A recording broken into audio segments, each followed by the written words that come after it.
तो एपिसोड 3 की शुरुआत में हम जैक्सन टाउन के अंदर टॉमी को देखते हैं, जो कि जोल के बॉडी को मरी करने से पहले साफ कर रहा होता है। तो इस वक्त तक टॉमी अपने भाई को खोने के गम में काफी ज्यादा टूट गया था। वो अब भी अपने भाई के डेथ की खबर पे भरोसा नहीं कर पा रहा था। जैसे तैसे इस दुख में वो अपने भाई जोल की बॉडी को साफ करता है और एट द एंड उससे कहता है कि सारा को मेरा प्यार देना। तो इधर इन्फेक्टेड्स के अटैक के बाद जैक्सन टाउन के हॉस्पिटल में काफी लंबी चौड़ी भीड़ उमड़ गई होती है और इसी हॉस्पिटल में एली भी एडमिट होती है। तो उसे जैसे ही होश आता है वो अपने सदमे के कारण जोर से चीखने लग जाती है। तभी वहाँ पे मौजूद डॉक्टर्स उसे सेडेटिव देके वापस से सुला देते हैं, जिसके बाद कहानी 3 महीने आगे बढ़ती है और हम इधर जैक्सन टाउन के लोगों को वापस से जैक्सन को रीबिल्ड करते हुए देखते हैं। तो बात करें अगर एली की, तो उसे 3 महीने बाद हॉस्पिटल से डिस्चार्ज किया जा रहा है और इससे पहले कि एली हॉस्पिटल से बाहर जाती, वो डॉक्टर उससे कहता है कि यहाँ से बाहर जाने से पहले तुम्हें एक लास्ट इंसान से मिलना होगा। और वो इंसान थी गैल, जो कि एली के काउंसलिंग के लिए आई थी। लेकिन एली उससे बिल्कुल भी नहीं मिलना चाहती थी। तो गैल एली के कंडीशन को देख के समझ जाती है कि अभी भी जोल वाली बात को लेके मूव ऑन नहीं कर पाई है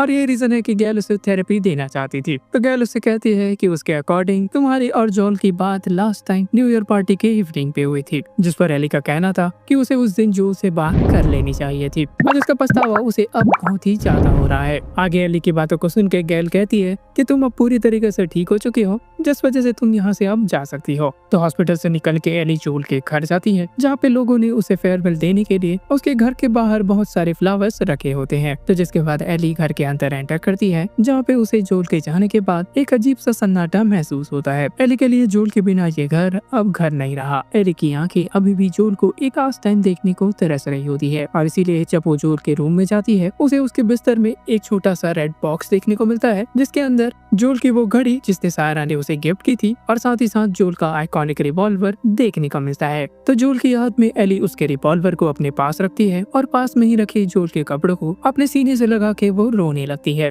जिसके बाद डीना वहाँ पे आ जाती है और वो दोनों बात करने लग जाते हैं। तभी एली डीना को थैंक यू बोलती है, क्योंकि एली जब हॉस्पिटल में थी तब डीना बार बार उसे देखने के लिए जाया करती थी। तो जिस पर डीना भी कहती थी कि अगर मेरी जगह तुम भी होती तो तुम भी यही करती, जिस वजह से थैंक यू की कोई जरूरत नहीं है। इसके साथ साथ डीना उसे पीस ऑफरिंग के तौर पे कुकीज देते हुए कहती है कि मैं आगे तुम्हें जो बात बताने वाली हूँ वो तुम्हारे इमोशंस को पूरी तरीके से गुस्से में तब्दील कर देगी। तब डीना उसे कहती है कि उस दिन तुमने जब हॉस्पिटल में मुझसे पूछा था कि जोल को मारने वाले के बारे में अगर कुछ ऐसा तुम्हें पता है जो कि हमारे काम आ सकता है, तो मैंने तुम्हें उस दिन झूठ बोला था कि मुझे कुछ भी नहीं पता। तो असल में जोल को मारने वाले ज्यादातर लोगों के नाम मुझे अच्छे तरीके से याद है और ये भी कि वो कहाँ से हैं। तब एली डीना से गुस्सा हो जाती है कि आखिरकार तुमने उन लोगों को भागने दिया। अगर तुमने इस बात को पहले बताया होता तो हम जल्दी से उसके पीछे जाके उन्हें पकड़ सकते थे। मगर डीना कहती है कि इस टाउन और इस टाउन के लोगों के ऊपर इन्फेक्टेड्स का एक बड़ा अटैक हुआ था, जिस वजह से इस टाउन से तो उनके पीछे कोई नहीं जाता और ये बात अगर मैं तुम्हें बताती तो तुम ऐसे इंजर्ड हालत में ही उसके पीछे जाने की जिद करती और ये रिस्क डीना लेना नहीं चाहती थी। डीना आगे कहती है कि वो लोग जहाँ जा रहे हैं उसके बारे में उसे पता है, जिस वजह से ये बेहतर था कि उन्हें वहाँ जाने दें और बाद में हम पूरी प्लानिंग के साथ उन पर अटैक करें। जिसके बाद डीना एक एक करके उन लोगों के नाम एली को बताते जाती है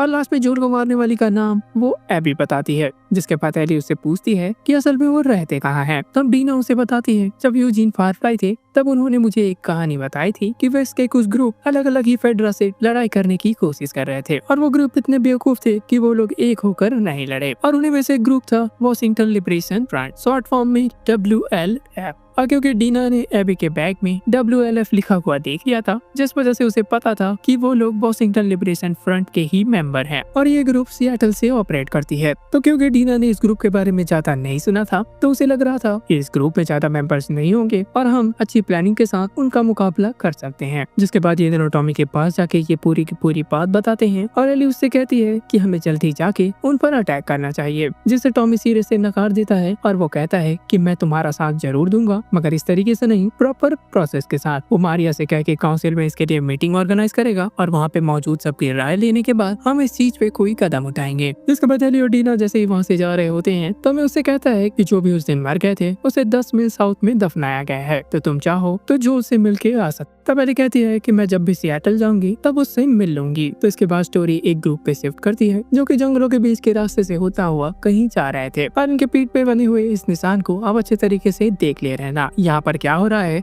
ये आगे चल के आपको अच्छे से क्लियर हो जाएगा। तब ये ग्रुप अपने पीछे आ रहे ग्रुप को लगातार सीटी बजा के आगे या पीछे आने वाले खतरे या सिचुएशन के बारे में पहले से ही आगाह भगा कर देती है। तो अपने पीछे वाले ग्रुप से सीटी की आवाज सुनने के बाद वो बंदा अपने साथ एक छोटी बच्ची से पूछता है कि आखिरकार इसका मतलब क्या है। तब वो बच्ची बताती है कि कोई पीछा नहीं कर रहा, सब कुछ क्लियर है, आगे बढ़ते रहो। वो आगे कहता है कि हम जैसे ही आगे कहीं फंस जाएंगे वो आदमी उस बच्ची को भी सीटी मारना सिखा देगा। तो इसके थोड़ी देर बाद इन्हें एक और सीटी की आवाज आती है और ये सीटी असल में खतरे की थी। इस वजह से ये लोग आसपास की झाड़ियों में छुप जाते हैं और ये लोग यहाँ पे किससे छुप रहे थे ये आपको आगे एपिसोड में पता चल जाएगा। जिसके बाद वापस आए एली पे, तो जैसे एली को काफी ज्यादा ट्रेनिंग दे रहा था ताकि वो अपने पुराने शेप में वापस आ जाए। ट्रेनिंग खत्म होने के बाद एली जैसी से पूछती है तो अब तुम काउंसिलमैन बन चुके हो, तब तो तुम्हें मीटिंग के बारे में पता ही होगा। जिस पर वो कहता है कि हाँ मुझे मीटिंग के बारे में तो पता है मगर वोट्स के बारे में नहीं। जैसे एली से बोलता है कि तुम्हें जो भी कल काउंसिल के सामने बोलना है वो तुम्हें एक पन्ने में लिख लेनी चाहिए क्योंकि तुम अभी बहुत ज्यादा गुस्से में हो और गुस्से की काउंसिल में कोई भी जगह नहीं। जिसके बाद इधर काउंसिल में मीटिंग स्टार्ट होती है जहाँ पे अलग अलग लोगों से उनकी राय पूछी जाती है और तभी वहाँ पे मौजूद एक कार लैम्प के बंदे की बारी आती है अपनी राय देने के लिए। तब वो कहता है कि जो लोग भी जोल को मारने आए थे या हमें उन्हें माफ कर देना चाहिए और उनसे बदला नहीं लेना चाहिए और यही बात हमें उन रीडर से अलग बनाती है।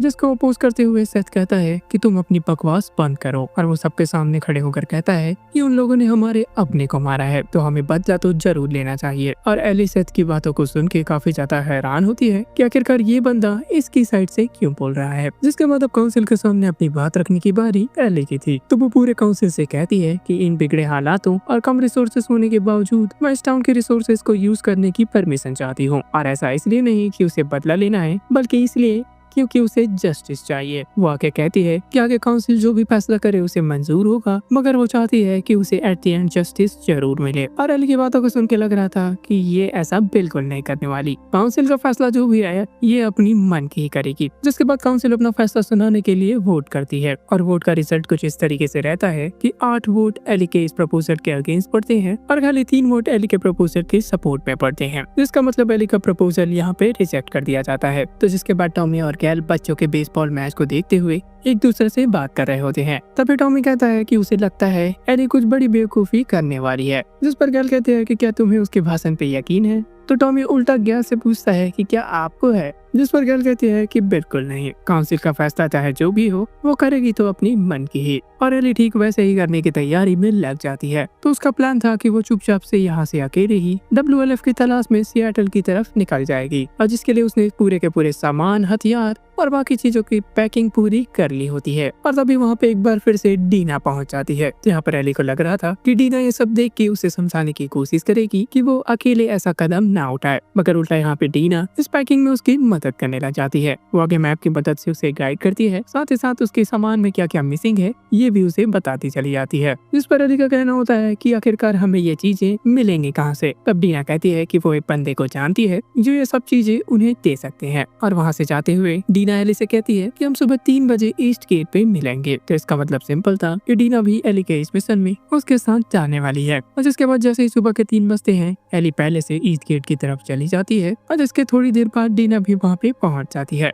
मगर वेट अ सेकंड, यहाँ पे वो अपने साथ सेथ को भी लेके आती है जिसने इन दोनों के लिए एक स्नाइपर राइफल और एक घोड़े का बंदोबस्त कर दिया होता है। जिसके बाद सेथ कहता है कि 10 मिनट में यहाँ पे पेट्रोलिंग टीम आने ही वाली होगी और इससे पहले ही तुम लोग यहाँ से निकल जाओ। और जाते जाते एली फाइनली उससे हाथ मिला ही लेती है। तो वहाँ से निकलते ही एली टॉमी के बताए उस जगह पे जाती है जहाँ पे जैक्सन टाउन के लोगों ने जोल को दफनाया था। तो जिसके बाद यहाँ पे एक इमोशनल गुड बाय बोल के एली अपने रास्ते की तरफ आगे बढ़ जाती है और इस सफर में वो दोनों एक के बाद एक खूबसूरत लैंडस्केप को पार करते हुए फाइनली सियाटल के काफी नजदीक पहुंच जाते हैं। और इससे पहले कि वो हाईवे पे पहुंचते वो ठीक उसी रास्ते पे पहुंच जाते हैं जहां से इस एपिसोड के शुरुआत में दिखाया हुआ वो ग्रुप ट्रैवल कर रहा था। इसी बीच रास्ते में पड़ी एक डेड बॉडी पे इन दोनों की नजर जाती है और उसे देखने के बाद इन दोनों को पता चलता है कि असल में ये भाग रहा होगा। और जब एली इस डेड बॉडी के पास होती है तब डीना आसपास के इलाके की छानबीन कर रही थी। तब वो देखते हैं कि वहाँ पे बहुत लोगों की डेड बॉडीज पड़ी हुई है और हमें भी यहाँ पे पता चल जाता है कि ये वही ग्रुप है जो कि अपने दुश्मनों से बचने के लिए यहाँ पर छुपे हुए थे। और सैडली उनके दुश्मनों ने उनका पता लगा लिया और उन्हें वहीं पे मार दिया, इंक्लूडिंग वो छोटी बच्ची को भी। और इन डेड बॉडीज को देख के वो दोनों काफी सहम जाते हैं। इस सिचुएशन को देख के अब इन्हें लग रहा था कि इनकी ये हालत एबी और उसके दोस्तों के ग्रुप ने ही की है। जैसे तैसे ये लोग अपने आप को संभाल के फिर से आगे पढ़ने लग जाते हैं। तभी ये लोग हाईवे पे लगे एक बोर्ड को देख के समझ जाते हैं कि सियाटल अब यहाँ से केवल 9 मील दूर है। जिसके बाद ये दोनों घोड़े में बैठे हुए पूरे सियाटल सिटी का व्यू देख रहे होते हैं और ये शानदार शानदार व्यू देखते हुए ये ऑब्जर्व करते हैं यहाँ पे बहुत ही ज्यादा सन्नाटा है,